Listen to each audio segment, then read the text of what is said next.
સંવેદનશીલ સરકારની સંવેદનાની વાત કરવી છે। આ જે દ્રશ્યો તમને મારે બતાવવા છે એ દ્રશ્યો વિચલિત કરી શકે તેવા છે। આ દ્રશ્યો હું તમને યુટ્યુબની કેટલીક પોલિસીના કારણે બ્લર કરી અને બતાવી રહ્યો છું। બાકી આ દ્રશ્યોને તમે જોઈ પણ ન શકો એ હદે એક છેડતીનો આ કિસ્સો છે। નાની એવી બાળા સાથે જે થઈ રહ્યું છે એ કિસ્સો મને અને તમને ખબર છે એવું નથી, આ કિસ્સો પોલીસને પણ ખબર છે, પરંતુ આ સંવેદનશીલ પોલીસ અધિકારી છે કે જેઓની સંવેદના મરી પરવારી છે અને સંવેદનાની વાતો કરી રહ્યા છે ફરિયાદી સાથે।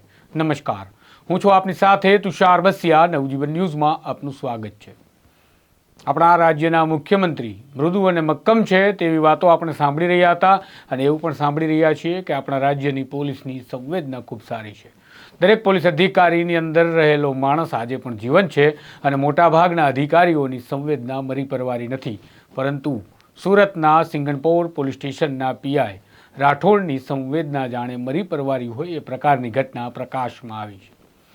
હાલ આ વિડીયો સોશિયલ મીડિયા અને વોટ્સએપના માધ્યમથી વાયરલ થયો છે। આ વિડીયોની અમે પુષ્ટિ કરી ત્યારે અમને ખબર પડી કે સિંગણપુર પોલીસ સ્ટેશન વિસ્તારના રિદ્ધિ સિદ્ધિ સોસાયટીનો આ બહારનો ગેટ છે, ત્યાંના આ દ્રશ્યો છે અને આ સીસીટીવી ફૂટેજમાં જે કંઈ પણ તમે કેદ થયેલા દ્રશ્યો જોઈ રહ્યા છો એ દ્રશ્યમાં એક નાની બાળા છે અને આ દીકરી ચોથા ધોરણમાં અભ્યાસ કરી રહી છે। આ અભ્યાસ કરી રહેલી બાળકી પોતાના ઘરે જઈ રહી હતી। રસ્તામાં એક શ્રમિક છે। શ્રમિક આ દીકરીની પાસેથી જ્યારે પસાર થાય છે ત્યારે તે જે કૃત્ય કરે છે તેને છેડતી કરતાં વધારે એની વ્યાખ્યામાં મૂકવું જોઈએ, કારણ કે બાળકો વિરુદ્ધ થતા ગુના અને પોક્સોના ગુના ગંભીર રીતે વધી રહ્યા છે, પરંતુ પોલીસ સ્ટેશન સુધી નથી પહોંચી રહ્યા એવું અમને લાગે છે। મરાઠી પરિવારની આ દીકરી હોવાનું અમારા સૂત્રો પાસેથી જાણવા મળે છે।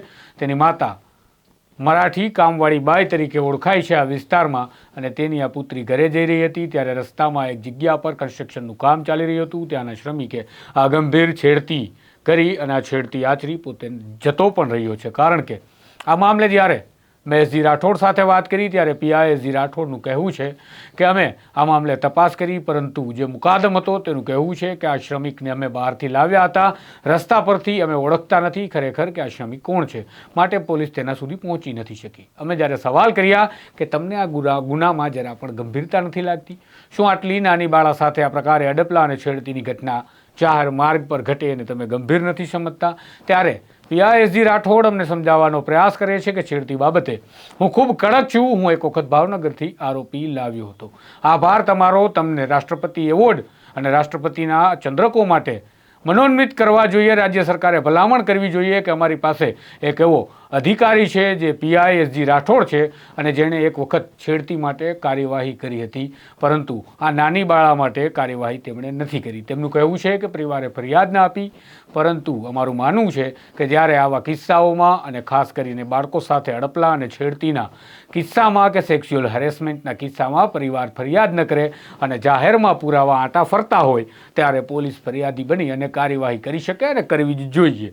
જો આ પ્રકારે કાર્યવાહી નહીં કરવામાં આવે અને પરિવારના નામે દોષનો ટોપલો ઢોળી દેવામાં આવશે કે ફરિયાદી ફરિયાદ નથી કરતા, તો પછી આપણા જે ચોપડા છે તેના પર ક્યારેય બાળકો વિરુદ્ધના થતા ગુનાઓ કે સેક્સ્યુઅલ હેરેસમેન્ટના ગુનાઓના આંકડા જોવા જ નહીં મળે। અને મને લાગે છે કે આ જ પ્રકારે આંક ઘટાડવા માટે કેટલાક સંવેદનશીલ પોલીસ અધિકારીઓ પોતાના પોલીસ સ્ટેશનમાં આ પ્રકારના ગુના નોંધતા પણ નહીં હોય અને દરેક ઘટનાઓ આ પ્રકારે અમારા સુધી પત્રકારો સુધી પહોંચતી પણ નહીં હોય। જોઈએ હવે આ મામલે સુરત પોલીસ કમિશનર સંજ્ઞાન લે છે કે કેમ અને પીઆઈ એસજી રાઠોડ કાર્યવાહી કરે છે કે કેમ, અન્યથા આપણે સમજશું કે સુરત પોલીસનું જમીર હવે મરી પરવાર્યું છે।